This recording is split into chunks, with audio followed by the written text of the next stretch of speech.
Ever wondered if your introversion is getting in the way of your business? Well, in this episode of the Crystal Vision podcast, business expert Katherine Mackenzie-Smith breaks down exactly how to use your social energy battery to your advantage so that you can build a business that aligns with your version of success.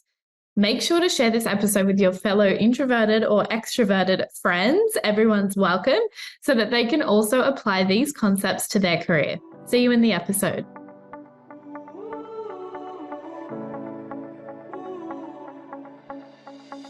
Hello and welcome to the Crystal Vision podcast, where we dive deep into the strategies and energetics of business, money, and mindset mastery so as to create the next generation of wildly wealthy women. My name is Olivia, Clare, and I'm a serial entrepreneur who is obsessed with giving you all of the tools that you need to create your crystal clear vision of success. Each week, you will hone in on your unique zone of genius and embody the highest version of yourself to reverse engineer your way to your dream life. If you're ready to let go of the hustle and effortlessly call in more money, more growth, and more fulfillment, stay tuned. Hi, Katherine. Welcome to the Crystal Vision podcast. How are you doing today? I am great, thank you. It's so lovely to connect with you, and I'm super excited to chat with you today. I'm so excited as well. I want to talk about introverts and introversion with you because that is totally your zone of genius. You support people to create an introvert-friendly business. And I find this topic really, really interesting because I feel like, especially in the coaching world, a lot, or like on social media, a lot of people don't seem very introverted. It feels like it's sort of created for extroverts because we have to be willing to talk about our business. We have to be willing to be marketing, to market, to do sales, be salesy, so to speak. So I'm curious, we'll talk about that throughout the episode, but I would love to hear your take on what an introvert actually is and how we know if we are one. Oh, that's a big question. And I think that there's a lot of schools of thought about what it actually is. And there's a lot of misconceptions around like what being an introvert is, what being an extrovert is. I see people all the time talking about like, oh, I'm an introverted extrovert, I'm an extroverted introvert. And it is actually a spectrum. So the chances that anyone is all one thing or all the other is like zero. We're just going to have maybe more of a preference to one side or the other. And kind of by definition, being an introvert is just that you get energy from time spent alone versus getting energy from being around other people. But also I heard a really beautiful definition of it recently, that it's actually about that we see ourselves in the world from the inside out. So we're kind of observing and looking through that lens, whereas extroverted people, or people who are more inclined to being extroverted, actually observe the world from the outside in, which I really love as well. Interesting. Can you explain that more? I'm in my head, I'm trying, and I have been for ages, trying to figure out whether I'm an introvert or an extrovert. It feels almost simple. Like it's like you really like being around people, so you're an extrovert, but I don't know if that's true or not. So can you just explain that a little bit more so I can see which one I might be? Because I'm dying to know. Yeah, it's really interesting that you say that, because I think at the end of the day, like there's obviously you can do I think it's called the 16 personalities, which is essentially the Myers-Briggs personality type indicator. Myers-Briggs is a little bit problematic in a 2023 world, but really I kind of think of it as like how it feels for you. And so I know for myself that I'm an INFJ in Myers-Briggs kind of definition of that, which is developed by Carl Jung, who kind of came up with the concepts of introversion and extroversion. And it's measured on a scale of extroversion, basically. So it is things like having a preference towards time spent alone, and that preference not being that, oh, I hate people, I don't like being around anyone, I don't like connecting with people, but actually that the preference is to and the feeling of being energized comes from that time spent alone, that you're happy to be out in the world. And I think where you place on that spectrum is based on how long that is for before what I kind of think of as like a switch flicks. And you're like, okay, I'm ready to go home and be in my pajamas. Yeah. And so, yeah, of course, we're interested in being around people. We're hardwired for connection as human beings. And so it's not necessarily a case of, you know, oh, I don't like people, or I like people, so that must mean I'm more extroverted, but more that there's, you know, maybe you have a balance of really enjoying time spent alone, but also equally enjoying being around other people. Maybe you have more of a preference for that alone time with little pockets of one-on-one connections and spending time in small groups versus the idea of being at a big party and being around lots of people and the noise and all of, you know, there's so many intersections, I think, as well, of how that all plays out in a social setting.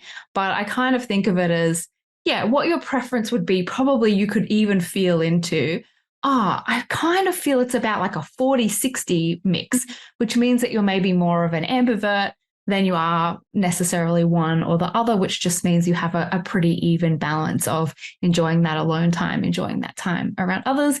And then some people have a huge preference to one over the other. Okay, that makes a lot more sense. It's awesome. Decided.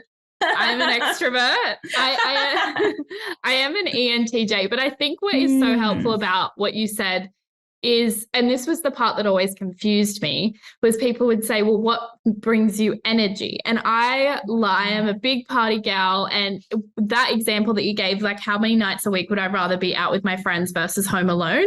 It's probably 6 nights out, and then I need that one night to be by myself. And I always thought, oh, well, the one night is me recharging, because that's when it does feel recharging in a way, because you're just being in solitude and being by yourself. But yeah, I feel like that just makes it a lot clearer. Is like if you had to pick, or like on average, because you also have, depending on, you know, what time of life that you're going through or different things like that might affect, how often you want to be around people or be by yourself. And so I think it's like, I like the idea of looking at it as a scale, and also like on average, you know, how many nights a week do you want to be out on the town, or how many nights a week would you rather just chill at home and watch TV? So thank you for clearing that. I feel so much better now, because the whole recharging thing used to really get me. I'd be like, but I recharge being by myself, but I love being around people and going out to clubs and like being in big parties. So that's so helpful. Like you said, 6 days out, and I went, oh my gosh, I can't even. I literally went for a walk this morning because I realized I hadn't gone out. I have not left the house since last Friday. I love that.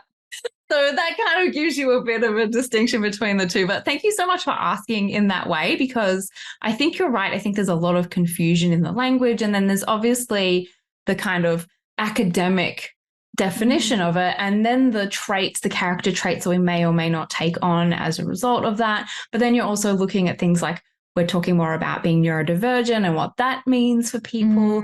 And then you bring in things like lived experience and trauma. And there's so many, and the cultural upbringings and the way that we've been raised and our own family generational healing. Like there's so many aspects that bring into that I think it's, it can be either oversimplified or not enough nuance sometimes in these conversations. Yeah, I hope everyone listening is able to sort of, because there's now a few different ways that you can sort of tell whether you might lean more towards introversion or extroversion, and how, I mean, what we're going to talk about is how it applies to your business as well. So I feel like I know, or I might know the answer to this, because I'm hoping it's not this simple, but I'd love to hear your take. And I think this is something that people might struggle with. Like, okay, is it possible for me to be a coach, or to do social media, or have a podcast, or be in a job that involves people and also be an introvert? Is that possible? That's the question. Yeah. That's the question. Is it possible? Yeah. Or am I going to be miserable?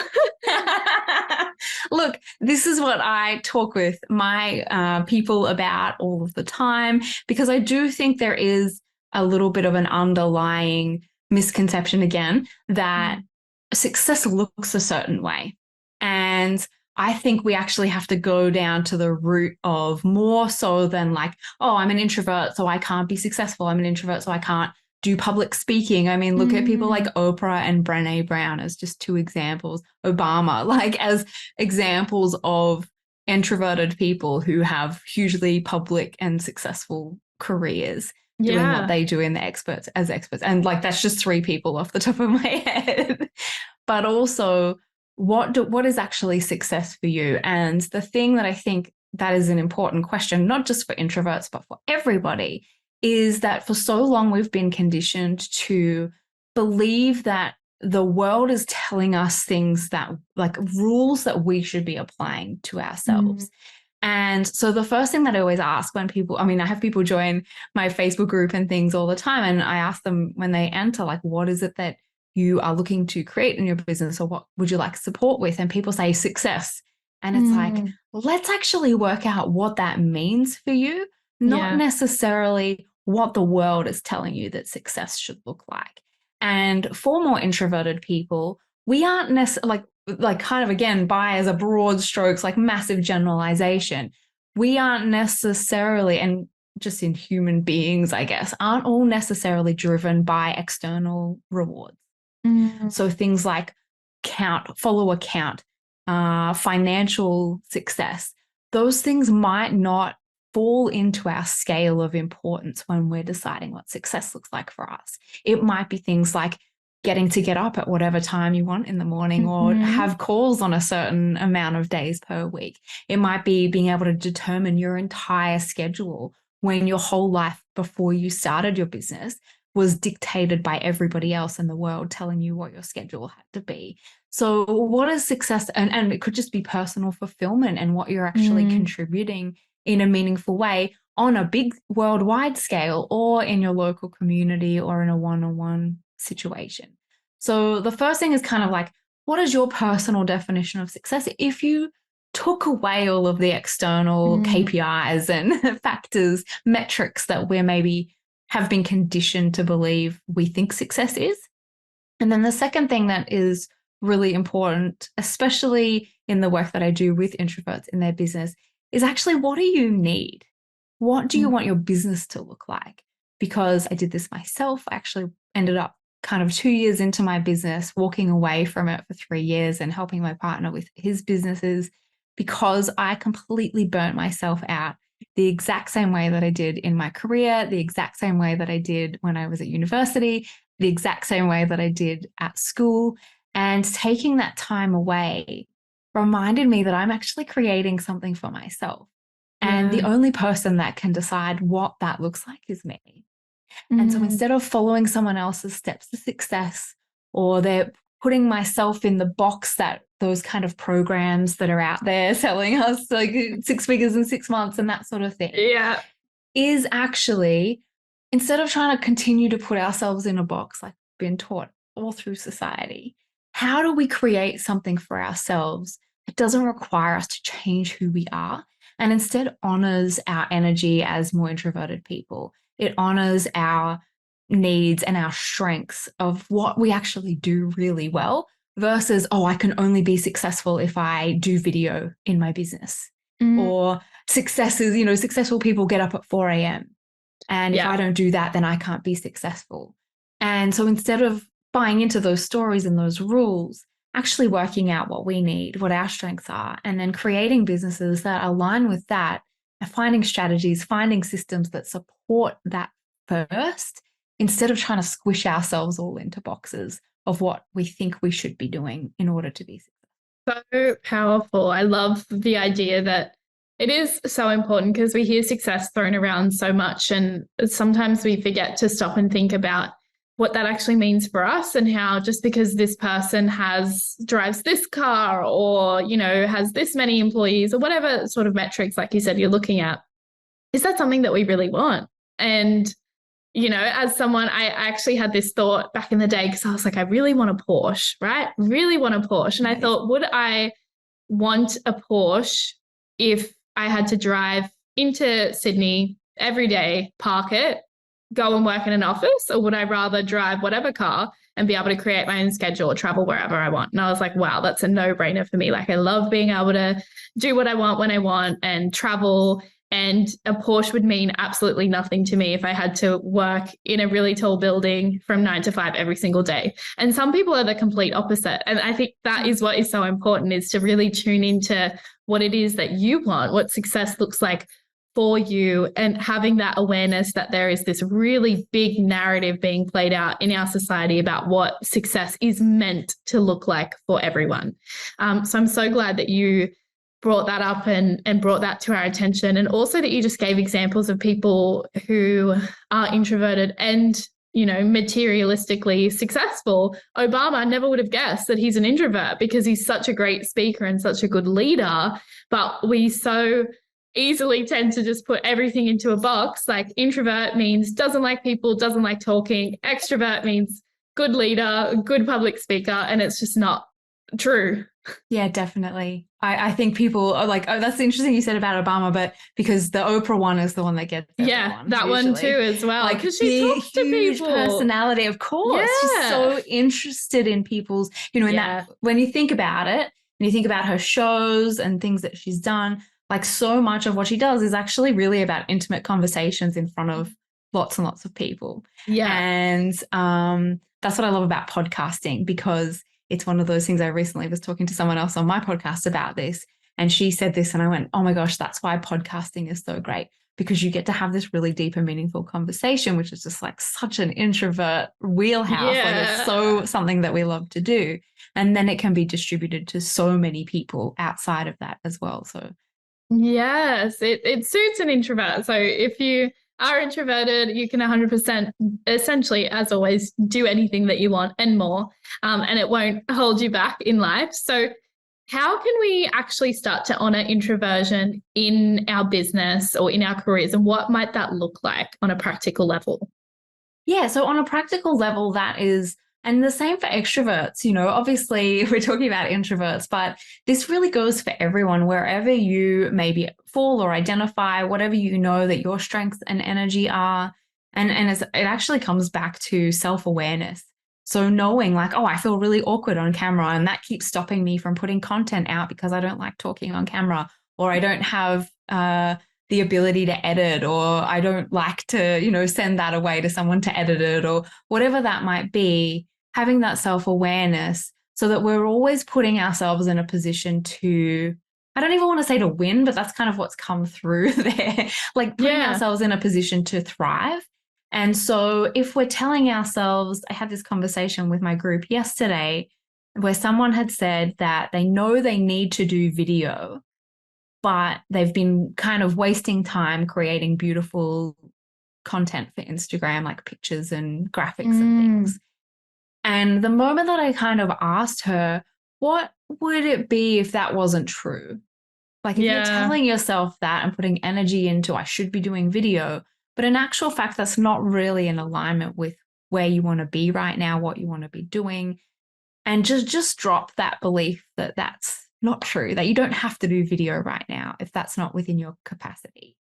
When I talk about capacity and energy and things like that, it's actually like when you think about how much energy it takes to show up on camera, how much energy it takes to do, say, a live or do stories where you're talking to the camera on Instagram, for example, versus like sitting down and tweeting or writing an email. The energy output is different. And so when I talk about capacity for more introverted people, our capacity to do some of that stuff might be a smaller amount, or if you have other things going on in your life. So this person admitted that they spend 6 hours a day on Zoom meetings for their job. Yeah. And so it was like, okay, so your ability then to get into your business and do more video, like there's just no capacity left to be able to show up in that way. Yeah.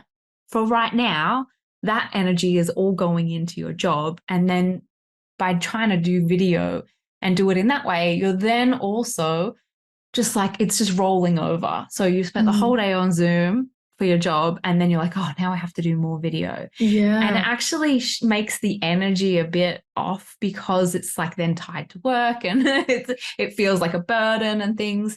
So that's just like one example. But things like I just mentioned to you before we started recording that I don't normally do calls on a Friday. I only book calls usually in the middle of the week, unless it's something that I really want to do, because I know that if I had to be on camera having calls with people, whether it's client sessions or lives with my membership or things like that, I don't have the capacity to show up every day. My energy by the end of the week would be really low, because I remember when I worked full time and I used to have to get up and be around people every day, I get to the weekend, I'd be so burnt out that I would just have no energy to do anything. Yeah. So when we're taking control of our own schedule and infusing our needs into our business, which again, for extroverts, that might be that working from home is really hard to do on your own. Yeah. Every day, where you don't physically see anyone, and you maybe do go days where you don't really talk to anyone if you have calls only on a couple of days a week. For introverts, it's looking at, okay, if I've got a big launch coming up, for example, do I make sure that I'm scheduling in time on either side of that launch, and then also outside of those activities? So say you're doing, 3 days of lives or something like that, booking the afternoons off to make sure that you're able to take the time to get back into your own energy and rest and take care of yourself to then be able to show up at your best the next day. Yeah. If you have a big event you have to go to, having calls and things all day and then having to rush to an event in the evening is going to be more challenging for someone who is more introverted. So then it's like, okay, I'm going to clear some of those calls. I'm going to reschedule them, or I'm going to, work out something to take care of myself so that when I go to that event, I'm in my best energy state that I can be to make the most of that opportunity, things like that. Yeah, I love that. That's so helpful. And it's so interesting that you say that, because I am the opposite. That's why I love doing my call podcasts on Fridays, because I'm like, oh, it's party time. Let's have a chat. And I do like lots of my like deep thinking, deep solo work Monday to Wednesday. But I'm so lucky that I get to really tune in with my energy. But yeah, like if I'm working from home, I'm like, oh, I need to go to a workout class and like be around people. Like I've been at home all day, or I'll go out and get my morning coffee at the same spot so that I see and interact with people. Otherwise, I start to go crazy. So it just goes to show that, and like you said, because it's on a scale, it's not, no one's going to be able to tell you exactly how much time you need alone or with people in order to recharge. So it's really just like a matter of trial and error and being able to tune into your body and recognizing what you need and being able to honor that. Absolutely. Amazing. Okay. What is your number one tip for introverts in business?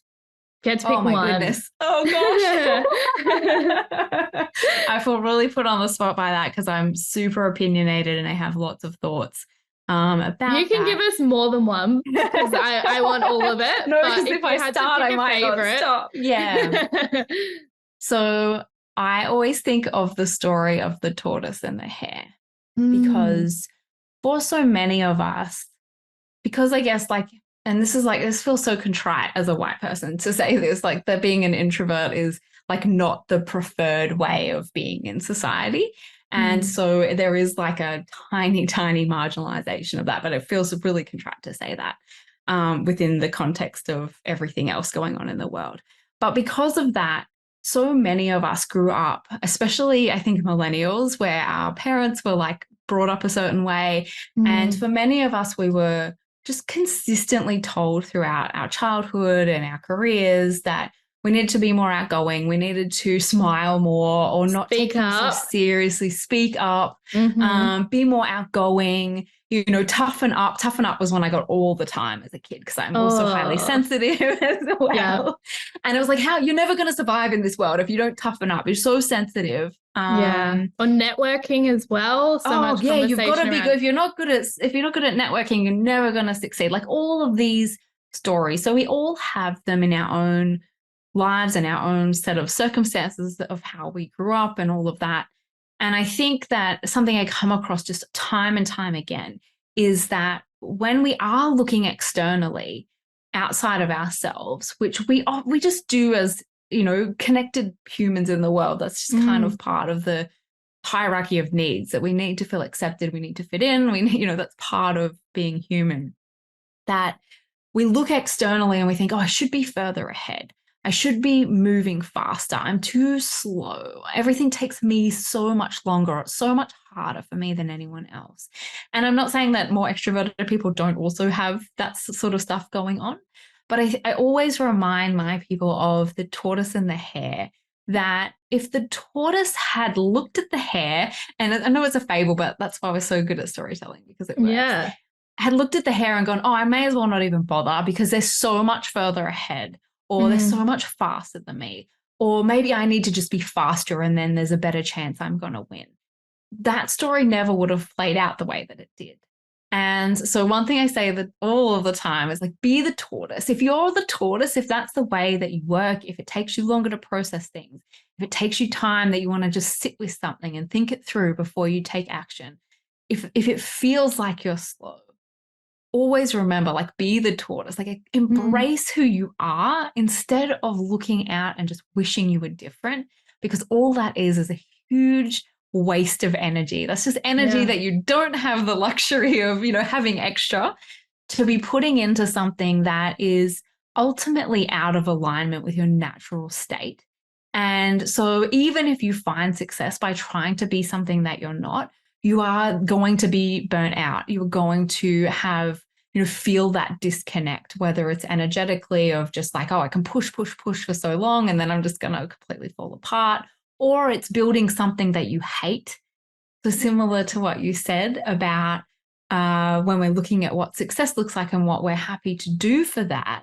If I built a business where I had to manage like 10 people and, like an empire, like the thought of building an empire, I just have no interest in that.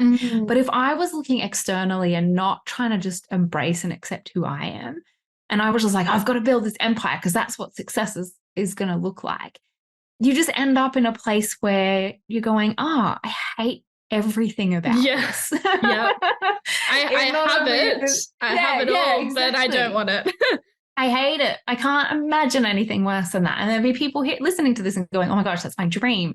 And that's what's so wonderful about the world and the online space, that everyone has their own skill set, their own strengths, but their own deeper desires and vision for the work, the contribution they see themselves making. Yeah. And it's really just, how can you accept not what you think you should be doing or where you feel like you're behind, and actually just embrace the journey that you're on, because it's so much deeper than just like starting a business. We're on this like hugely personal journey that business pushes us to step into our own leadership, whether that's extroverted leadership or introverted leadership, and do things that are going to stretch and expand us to being, the best version of ourselves. And the more we can lean into that and embrace that and honor who we are, I think that sets us up, all of us, so well for building something that we're truly proud of and that really honors and it feels aligned for us, versus, continuing to buy into those old stories of like, oh, I can't be successful because I'm an introvert or whatever it is. Yeah. Oh, I love it. It's such a powerful message. And I feel like anyone listening, whether you're introvert, extrovert, somewhere in the middle, will feel empowered by the fact that we get to choose what our life looks like and what success is for us. And we don't have to continue, like you said, to buy into the crap that's fed to us, which is essentially what it is. So I would love to talk about you for a second and what you're currently passionate about and what's lighting you up in business and in life. Oh my goodness. The big questions. The questions are amazing. I love them so much. Good. How beautiful. Oh, what is lighting me up at the moment? Just really having these deep conversations, whether it's on the podcast. I have a business membership called Emerge and Expand, and it's just really this kind of intimate cave, introvert, creative cave, where we come together and we have these kinds of conversations, because the Instagramification of online business that we've been living in for probably the last 5+ years, probably longer, of how things are curated to look a certain way, and how that makes people feel even more alone when their business and their world doesn't look the way they think that it should, that they get into business thinking that it's going to be one thing. They get into coaching thinking they're going to be just inundated with clients and working with clients 90% of the time, and sort of then come to the shocking realization, not only that it can be a really lonely journey, even for introverts, and also that there is a huge amount of behind the scenes work that goes into creating a business and running a business and creating sustainability within that. And so what I'm really loving is within these kinds of conversations and within the programs that I have for my introverts is just being able to like go deeper than how a curated Instagram feed might look, where life is so perfect and everything's so amazing. And the actual real stuff that people are kind of going through, or that they're really learning about the journey and themselves, that they feel kind of isolated by. And by having those conversations, we actually get to open up to the fact like, oh no, okay, this is the journey, right? This is what we're going through. And it is a roller coaster sometimes, and it does ebb and flow. And some days it feels like you want to just walk away from it all. And that's totally fine, because in a couple of days that will pass and you will get back to it. And then in 3 months it'll happen again. And it's going to ebb and flow. And that's kind of part of the creative process. And at the end of the day, business is that when we're creating something from nothing, it is a creative process. So it comes with bumps along the way and texture. Yeah. Oh, texture. That's such a good word for it. I love that you say that as well. Like even just that line, business is a creative process, because we can sort of really view it in a very masculine or very structured sense. Like, you know, not that we're creating something, we're building something, and it's very intense and it's really structural, versus like creativity really does ebb and flow. And there's moments of inspiration and moments of just sticking it out and throwing spaghetti at the wall and hoping something works out. So I think like the real theme within this episode is just so much of honoring where you are and knowing that it's all a transient experience, and how you feel today might not be how you feel tomorrow or in a year's time. But if you can honor where you're at today, it means that you can move forward knowing you'll continue to honor that. And that is what's going to make like your whole life and your business feel really fulfilling and be successful on a personal level. So thank you for sharing that. Tell us, what is it that you're currently working on? So at the moment, I have been working on a growth game plan called the Inner Circle Growth Game Plan. So it is a little bit structured, because what I find for people who are kind of intuitive and flowy, myself included, I am the queen of saying like, oh, I don't need any of that. I'm just going to go where the energy is today. And what I have found is that often we can, I think of it like a river, that if you don't have banks in a river, it's that flowing water just ends up causing chaos and destruction everywhere. And so it's actually really nice sometimes to have some structure, which is the banks of the river, to be able to flow within. And so sometimes, even though I really do identify with being a super intuitive kind of, same as you, just like, oh, what am I feeling like today? What do I feel like working on? Actually creating this for the group, but I'm going to be sharing it a little bit more widely as well, is kind of having a plan for this is the next 3 months. I'm working on building my community, my inner circle, and doing it in a way that feels really supportive and sustainable, versus, oh, I'm trying to do this and I'm trying to do that and I'm doing 6 different things at the same time. And instead kind of choosing something and then checking in regularly, seeing what went well, changing something up for next month.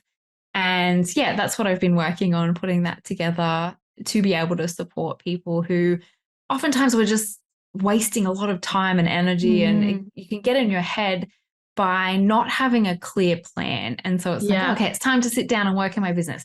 What am I doing today? I'm going to waste 6 hours, trying to work out what that is. And so putting this kind of game plan dashboard together for my Emerge and Expand members has allowed me to kind of actually step out. Like, this is step by step. You don't have to follow it.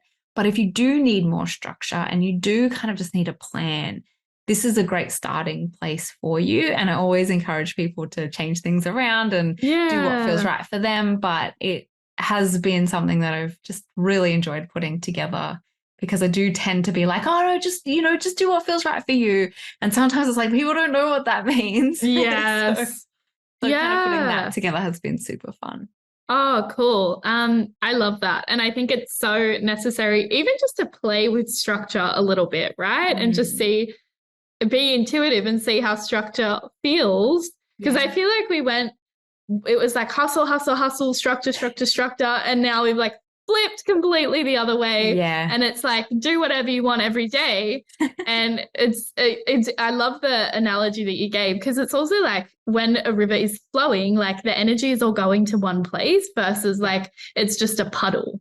And we're just like floating around in a puddle and we're not really sure where we're going. So structure can feel really good, especially if you are intuitive and flowy, like whatever gets you up and motivated in the morning. And that might be like having a bit of flow, and it might be like, working towards something. So I love that idea, and that it's sort of been crafted from someone who enjoys flow and knows that a bit of structure is useful. So I think it'll be intuitively very intuitive for introverted people and other sort of flowy people, quote unquote.